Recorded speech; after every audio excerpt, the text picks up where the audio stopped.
రోజు సీసా తాగేవాడికి ఇలా కోటరెట్టు పట్టుకెళ్ళి ఇస్తే ఏమంటాడు? అసలు ఇవ్వకపోయినా పర్లేదు కానీ నాకు నాకు నా లెవెల్ ఏది అంటాడు. ఇలాగే మనం అన్వాంటెడ్గా పెంచుకోవడం అనమాట అండి. ఇది ఔషధం కూడా అంతే కదా మరి.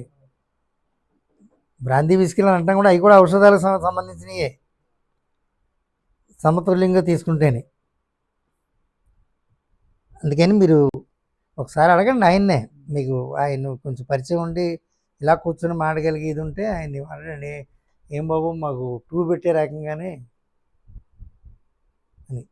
లేదనుకుంటే నేను చెప్పింది డైరెక్ట్గా చేసేయండి, అలా పక్కన పెట్టండి, వెళ్తానే మెట్ఫార్మిన్ 500 తీసుకెళ్ళిపోండి. అది సైడ్ ఎఫెక్ట్ బాగా తక్కువగా ఉంటుంది, మిగతా నర్వస్ని పాడు చేయదు.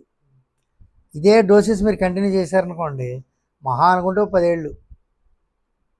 నేను ఎలాగంటున్నాను భయపెట్టాను అనుకోకండి. ఆ తర్వాత ఏంటంటే నర్వస్ అన్నీ కూడా చచ్చిపడిపోతాయి.